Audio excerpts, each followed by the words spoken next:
ஒரு பக்கம் தமிழ்நாடு அரசு செய்ததை தனிநபர்களின் சாதனைகளாகவும் தனிநபர்களின் தவறுகளை தமிழ்நாடு அரசினுடைய தவறுகளாகவும் மாற்றி சித்தரிக்கின்ற போக்கை RSS தொடர்ந்து கையாண்டு கொண்டிருக்கிறது. இன்றைக்கு நடக்கக்கூடிய சாதி கலவரங்களாக இருக்கட்டும், கொடுமைகளாக இருக்கட்டும், இதற்கு பின்னாலும் RSS கொடுங்கரங்கள் படர்ந்திருக்கின்றன. Indian knowledge system, Vedic knowledge system, பாரம்பரியத்தை மீட்டெடுப்போம், வரலாற்றை நோக்கி போவோம் என்று பழமைவாதத்தில் மக்களை சிந்திக்க வைத்து வெறிபிடித்தவர்களாக மக்களை மாற்றுகின்ற ஒரு தேசியவாத வேலையை இவர்கள் செய்து கொண்டிருக்கும் பொழுது இதற்கு எதிராக லாஸ்ட் பேஸ்டியன் ஃபார் டெமோக்ரசி என்று சொல்லுகின்ற வகையில் தமிழ்நாடு அரசு, தமிழ்நாடு மக்கள் இன்றைக்கு நிற்கிறார்கள் என்றால் அதற்கு காரணம் தமிழ்நாட்டினுடைய முதலமைச்சர் மு.க. ஸ்டாலின் அவர்கள் எடுத்திருக்கக்கூடிய முன்னெடுப்புகள். அவர் எடுக்கக்கூடிய ஒவ்வொரு முன்னெடுப்புகளும் இந்த ஒன்றிய அரசாங்கத்திற்கு பெரிய புகைச்சலை ஏற்படுத்தி கொண்டே இருக்கிறது. ஒரு பழங்குடியின மாணவியை IIT தேர்வுக்கு படிக்க வைத்து சென்னை IITக்கு அனுப்பி இருக்கிறார். ஒரு பழங்குடியின மாணவரை NITக்கு அனுப்பி இருக்கிறார். ஒரு பழங்குடியின மாணவியை JNUக்கு அனுப்பி இருக்கிறார். இந்தியா முழுவதும் 500க்கும் மேற்பட்ட கல்வி நிறுவனங்களில் தமிழ்நாடு அரசாங்கத்தின் சார்பில் பயிற்சி அளிக்கப்பட்ட மாணவர்கள் இன்றைக்கு பல பேர் போய் படித்துக் கொண்டிருக்கிறார்கள். சர்வதேச அளவில் இந்த பயிற்சியை பெறுகிறார்கள். நான் முதல்வன் திட்டத்தின் கீழே பயிற்சி பெறுவதற்காக லண்டனுக்கு அழைத்து செல்லப்பட்டிருக்கிறார்கள். தமிழ்நாடு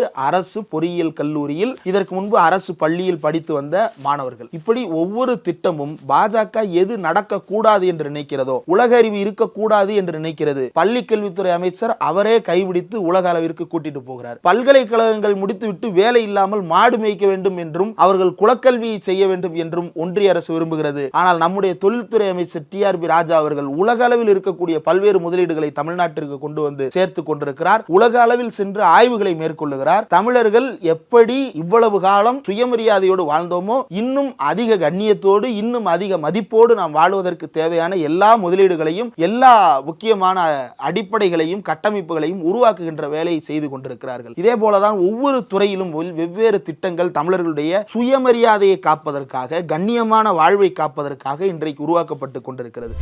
திமுக தகவல் தொழில்நுட்ப அணி கொண்டாடும் திராவிட மாதம்.